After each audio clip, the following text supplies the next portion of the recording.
أول زيارة للعريس لما بيدخل البيت بنبقى خايفين ومتوترين، مش بس إحنا كعرايس، لأ كمان أهلنا. ماما بتبقى خايفة ومتوترة، مش عارفة المفروض تقدم إيه وتجيب لهم أكل إيه، وأنا كمان ببقى خايفة ومتوترة، مش عارفة المفروض ألبس إيه وأتكلم إزاي وأقول إيه وأعمل إيه وأقعد إزاي وأبص له ولا ما أبصلوش. في الفيديو ده أنا هقولك تعملي إيه خلال المرة اللي العريس هيجي يتقدم فيها ويبتدي يقعد معاكي. أول حاجة لازم تكوني عارفة إن الشخص ده داخل من البيت لأن هو بيحترمك وبيحترم أهلك، وإن هو عايز يتعرف عليكي عشان بعد كده يختارك زوجة ليه. الموضوع مش إن هو جاي ينقي وهياخد واحدة ويمشي، لأ، الموضوع إن هو مالوش في اللف والدوران أو ما يعرفش حد، فداخل البيت من بابه. لو في توافق من ناحيتك ومن ناحيته فهو أكيد هيتقدم. أنا مريم موزة ودي قناتي. لما حد بيكلم باباكي أو مامتك وبيبتدي ياخد ميعاد عشان هو هيجي يتقدم، أنا مش عايزاكي تحطي أي حاجة في دماغك، أنا عايزاكي بس نتكلم على موضوع اللبس اللي انت هتلبسيه. هو يعني انا مش ده كلامي، ده كلام فقهاء الدين مش كلامي انا اصلا.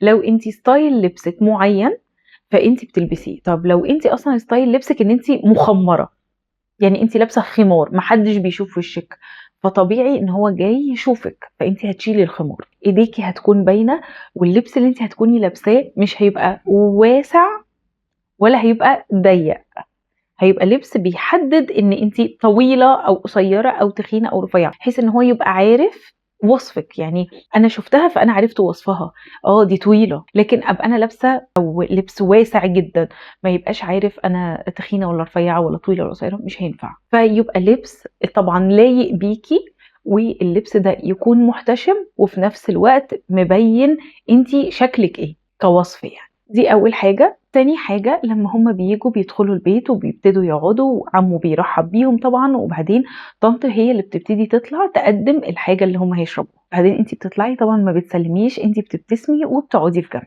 ما بتسلميش على حد. فهتبتدي ان انتي تقعدي في جنب، اهلا وسهلا، تبتدي تبتسمي لغايه لما حد من اللي قاعدين يبتدي يقول يا ريت لو العرسان يقعدوا مع بعض شويه عشان يتعرفوا على بعض. فوقتها انتي اكيد او ماما بتكون مجهزه مثلا مكان، مثلا بقى سواء كان في البلكونه او سواء كان الترابيزه او السفره او الكلام ده. هتبتدي تقعدوا مع بعض، هو هيبتدي يتكلم وانت كمان هتسمعيه، وبعدين هيبتدي يتكلم معاكي والكلام ده. فانت المفروض ان انت تكوني طول الوقت كده.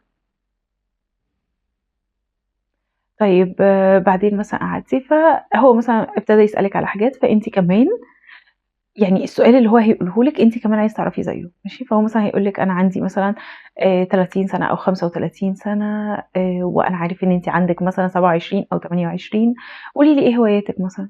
فهتبتدي تقولي له انا بحب كذا وكذا وكذا، انت بقى بتحب ايه؟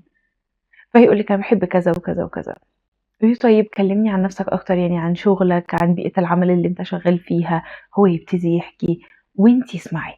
اول قعده دي هو المفروض ان هو بيكلمك عشان يعرف انت دماغك ايه ويمل عليكي بشروطه والكلام ده، لا، انا عايزاكي انت اللي تخليه هو اللي يتكلم، عشان انت اللي تعرفي هو ده مناسب ليكي ولا لا، عشان تطلعي من القعده دي تشوفي هل فعلا هنعمل قعده تانية ولا خلاص كده لا ده مش مقبول.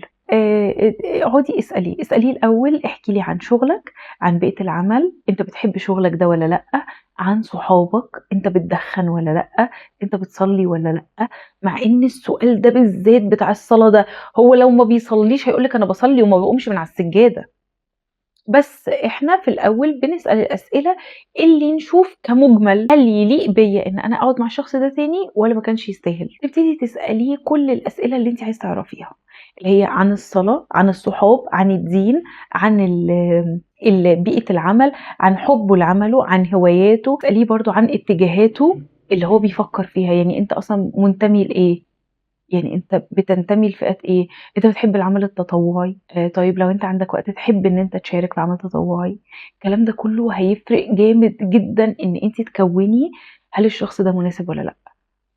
اهم واعظم واجمل، يعني السؤال نمبر 1 في حياتك، بس في نص الكلام يتسأل، انت بتحب الاطفال؟ وتبصي في عينيه، لازم تبصي في عينيه. لو لقيتي عينيه بتنور او بتطلع عصافير، او يا ستي لو ما بتفهميش في لغة العيون قالك جدا، وبصي وولاد خالتي وولاد اختي وولاد عمتي وبصي واحنا هنا لو حاطط صور اطفال على موبايله مبروك عليكي، ده عريس ما ينفعش يصرفت. لو قالك لا، طيب لو قالك لا لازم تفكري انت بقى بتحبي الاطفال ولا لا. انت عايزه تتجوزي عشان ايه؟ عشان حد يصرف عليكي؟ انت عايزه تتجوزي عشان خاطر يبقى ليكي ونس في الدنيا وبس، ولا انت عايزه تتجوزي عشان يبقى عندك نسل وكده؟ لان لو هو ما بيحبش الاطفال مش معنى كده ان هو مش هيخلف، لا، لو هو ما بيحبش الاطفال معناه ان هو هيخلف عادي، بس انت اللي هتشيلي كل حاجه تخص الاطفال، من اول الحمل والولاده والرضاعه والعادات السيئه والتربيه والمذاكره والمذاكره والمذاكره. لا، لازم يشيل الليله، لان شيله العيال دي تقيله ومحدش بيستحملها لوحده. ده اهم سؤال انت لازم تساله له في القعده، وعلى اساسه انت تحددي انت عايزه ايه. طبعا الشخص ده بيخش البيت وهو جايب معاه حاجه، سواء كان جاتوه او حاجه، ومقابل الحاجه اللي هو جابها احنا بنضيفهم بايه على حسب هم جايين امتى. عاده بيبقى عصير وبسبوسه او هريسه او كيكه او حاجات من دي، وبعد كده لو القعده طولت بنبتدي نقدم فاكهه.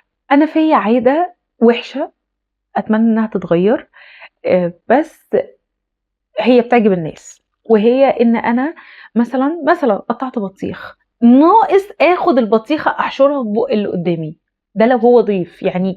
بيبقى عندي حته اللي هو ما تاكل ما تاكل ما تاكل، خد كل، انا بعزمك فاهمين الحته دي؟ لكن دي مش حلوه، دي شويه شويه بتضايق الناس شويه، اللي هو انت عماله تزني اهو يا ستي اهو خلاص، فاهمين الجو ده؟ بس انا بحس ان انا كده لازم اضيف كده.